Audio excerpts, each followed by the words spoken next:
तो स्वागत है गौतम जी से क्लासेस में। तो चलिए हम और आप जानते हैं कि एलआरडीसी में कौन सा केस होता है, किस तरह से होता है और कितना एलआरडीसी के पावर है, जो हम आज जानते हैं। और देखिए आज पेपर है हिंदुस्तान में, आप ये भी देख सकते हैं पेज नंबर और पढ़ भी सकते हैं। तो ये आज पेपर है कब का, तो आज है दिनांक 14 तारीख 23 है दोस्तों। उस पेपर में देख सकते हैं, उस पे से हम बताने जा रहे हैं किस मामले से आप एफआईआर करिएगा एलआरडीसी के पास, तो वहाँ से आपको फैसला मिलेगा कि नहीं मिलेगा, कितना टाइम लगेगा, सारा बात हम इस वीडियो में बताने वाले हैं। तो वीडियो से बने रहें और बिना स्किप किए हुए देखें दोस्तों, ताकि आपको समझ में आए। तो चलिए, अभी तक आपने चैनल को अगर लाइक और सब्सक्राइब नहीं किए हैं तो एक बार चैनल को लाइक कर दें और चैनल बेल सब्सक्राइब भी कर दें दोस्तों। तो चलिए हम डायरेक्ट चलते हैं पॉइंट पे। तो देखिए, दाखिल खारिज 16 साल से पुराने मामले भी ऑनलाइन निपटाए जाएंगे। इसमें देखिए दोस्तों, आपका कोई ज़मीन में विवाद हो गया है, तो आप चाहते हैं कि हमको जल्द से जल्द फैसला हो जाए। तो जल्द से जल्द फैसला होने के लिए आपको क्या करना होगा, तो सबसे पहले दोस्तों सीओ के पास जाना होगा। अंचल अधिकारी में सीओ बैठते हैं, उनके पास जाना होगा, उनसे पूरा डिटेल मांगे दोस्तों। जैसे में हो गया रसीद, और भी हो गया देखिए खारिज पेपर के वाला, जो भी है आपके पास डॉक्यूमेंट, वहाँ से आप ले सकते हैं। लेने के बाद आप वहाँ से डायरेक्ट जा सकते हैं एलआरडीसी के पास। आपका एक अनुमंडल है, ब्लॉक जाकर अनुमंडल में एलआरडीसी रहता है दोस्तों।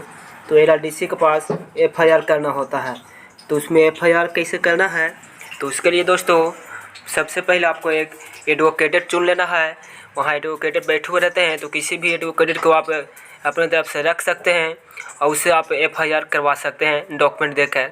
और एफआईआर होने के बाद आपको 90 दिन का समय लेगा दोस्तों।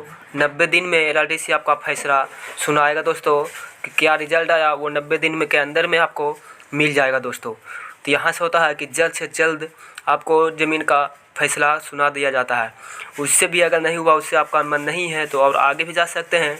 तो एलआरडीसी के ऊपर होता है एडीएम से कर सकते हैं दोस्तों। एडीएम भी वही प्रोसेस है जो एलआरडीसी के पास है दोस्तों। एडीएम के पास भी है 90 दिन, अधिक से अधिक वो 6 मंथ भी ले जा सकता है दोस्तों। उसके बाद भी है एडीएम के बाद है आईजी दोस्तों। आईजी के पास भी एफआईआर कर सकते हैं। तो चलिए हम इसमें जान लेते हैं कि एलआरडीसी के पास कितना पावर है, कहाँ तक फैसला सुना सकता है। जो दोस्तों जैसे में देख लीजिए, विशेष पटना हिंदुस्तान ब्यूरो दाखिल खारिज म्यूटेशन अपील के मामले में ऑनलाइन आवेदन देने के लिए 2006 से 7 की समय सीमा खत्म कर दी गई है।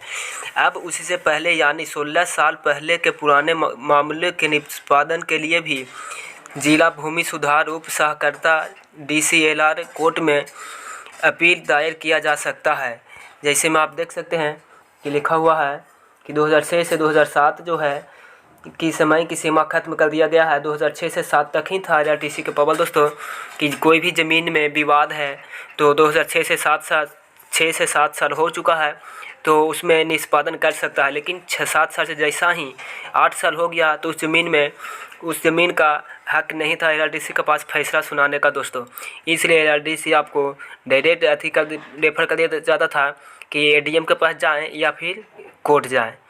तो अब इसी पावर को 2006 से 7 हटाकर कर दिया है 16 साल दोस्तों। क्या 16 साल कर दिया गया। जैसे में देखें, अब उससे पहले यानी 16 साल पहले के पुराने मामले का निष्पादन कर सकते हैं। इसमें पुराने मामले का निष्पादन के लिए फिर जिला भूमि सुधार का समकर्ता एलआरडीसी कोर्ट में अपील दायर किया जा सकता है। यानी दोस्तों अब 16 साल तक इस मामले में आगे बढ़ सकते हैं और यहाँ निष्पादन कर सकते हैं। अगर जैसा ही आपको कोई ज़मीन में 17 साल हो चुका है, तो इसमें नहीं हो पाएगा दोस्तों। जैसे देखें तो राजस्व भूमि सुधार विभाग के सचिव जय सिंह ने इसे संबंधित एक पत्र सभी समकर्ता को लिखा है रविवार। यहाँ देखिए दोस्तों, अनुसार सभी संबंधित एक समकर्ता को एक रविवार को मिली जानकारी के अनुसार सभी DCLR को निर्देश दिया है कि दाखिल खारिज अपील पुनरीक्षण वाद मामले में वर्ष 2006 से 7 के पूर्व के मामले को भी ऑनलाइन स्वीकार करने की कार्रवाई सुनिश्चित किया जाएगा।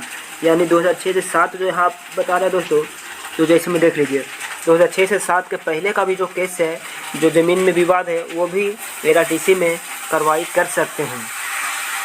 2006-7 से पूर्व के यही होता है दोस्तों। LRDC के 2006 से पहले का भी केस कर सकते हैं। 7 से पहले यानी 2000 हो, 2001 हो, 2002 हो, 1998 हो, 1999 हो, इस सब का भी अगर ज़मीन विवाद है तो उस सब में भी कर सकते हैं। उसके आगे देख लेते हैं दोस्तों, मामले को भी ऑनलाइन स्वीकार करने का कार्रवाई सुनिश्चित की जाए।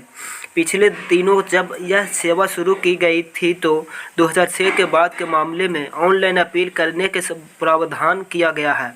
अंचलाधिकारी द्वारा दाखिल खारिज को अस्वीकृत करने की तिथि में भूमि सुधार उप सहकर्ता को सुनवाई कर निर्णय लेने का अधिकार है। यानी जो भी है सीओ होता है दोस्तों अंचलाधिकारी में, तो उसी को अधिकारी का निर्णय लिया जा सकता है और ले सकता है दोस्तों। अधिक से अधिक है दाखिल खारिज की पूरी प्रक्रिया को ऑनलाइन करने के कुछ दिनों के बाद विभाग ने दाखिल खारिज अपील को भी ऑनलाइन कर दिया था। यानी आप दाखिल खारिज किए हैं, उसके बाद और ऑनलाइन के माध्यम से, कंप्यूटर के माध्यम से ऑनलाइन आपको वेबसाइट पे चढ़ा दिया जाता है। उस पर आप खुद से भी चेक कर सकते हैं दोस्तों, जिसका वेबसाइट है bihardakhilkharij.in। उसको पर आप चेक भी कर सकते हैं। अपील ऑनलाइन कर दिया था। उस वक्त 2006 से 7 का जो समय सीमा की पाबंदी लगाई गई थी, उससे आम लोगों की सुविधा देखकर हटा दिया गया है। जैसे में देखिए दोस्तों, यहाँ पर आकर आम लोगों की सुविधा देखकर हटा दिया गया था। 2006-7 में जो सुविधा लगाया था उसमें थोड़ा सा ज़्यादा फर्जी कुछ होने लगा था दोस्तों, इसके वजह से उसको हटा दिया गया था। और फिर वही चीज़ फिर से लागू कर दिया गया है दोस्तों। उसके बाद देखते हैं और तो देख लीजिए, अस्वीकृत मामले से विभाग चिंतित है।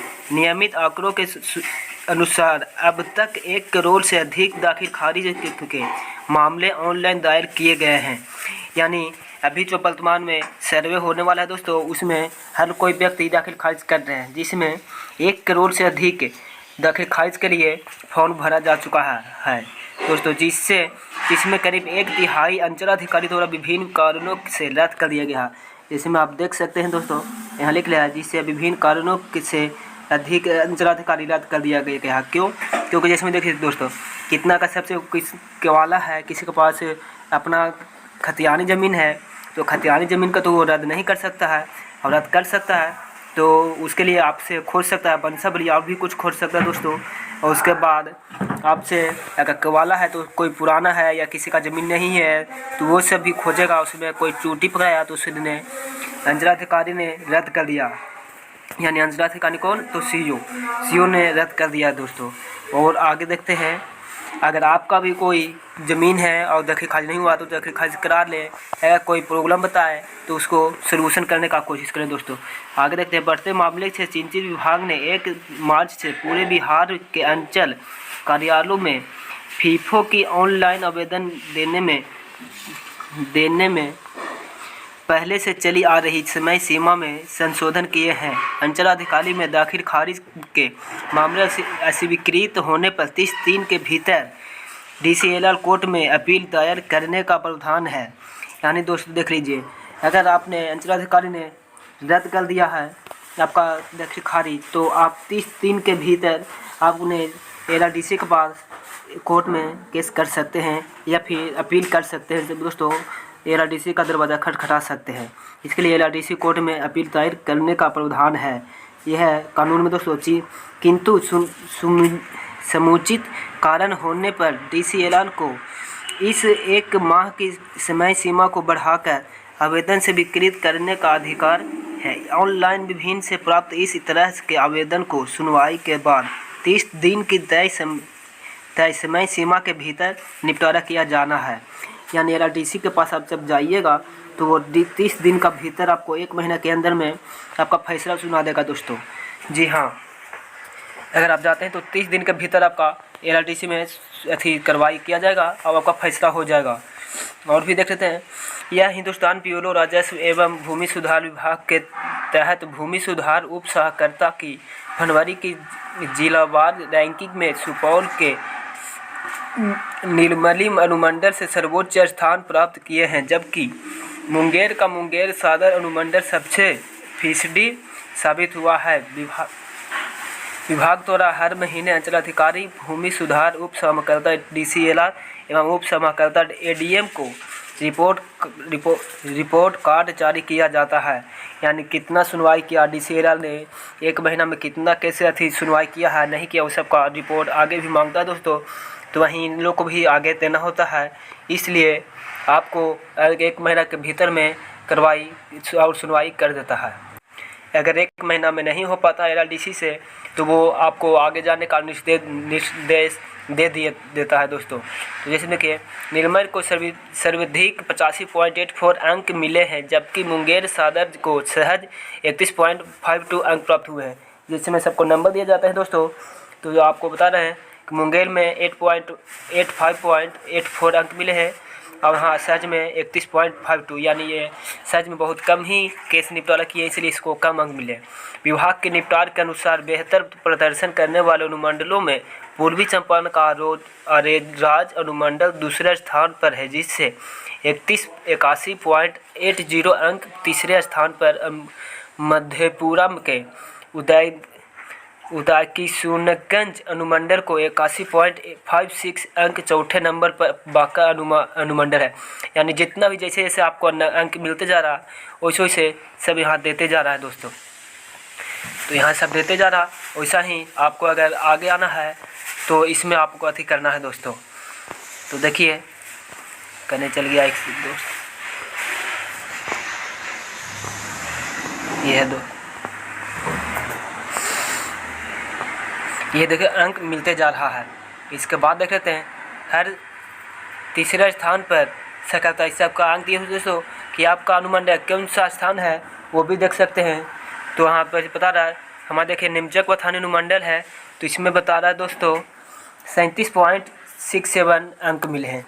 यानी हमारा 37वां अंक मिला है दोस्तों।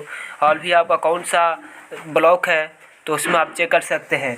जिसमें तो सहारा में बख्तियारपुर को 37.41 में अंक मिला है। सहरसा राम को 43.14 अंक प्राप्त हुए हैं। और भी है दोस्तों सहरसा सदर अनुमंडल को 37.38 मिला था, ज़्यादा करके 37 ही मिला है दोस्तों। तो इसे सबको नंबर मिलता है, उसमें आपको प्रेशर दिया जाता है दोस्तों कि आगे बढ़ाएं, नंबर ऊपर से ऊपर ज़्यादा से ज़्यादा लाने का कोशिश करें। आगे देख लेते हैं दोस्तों, अब तक 1 करोड़ से अधिक दाखिल खारिज के मामले ऑनलाइन दायर किया जा चुका है। जबकि यहाँ देख रहे हैं, यहाँ बता रहा है दोस्तों, इनमें से करीब 1/2 से कम को CO ने रद्द कर दिए गए हैं।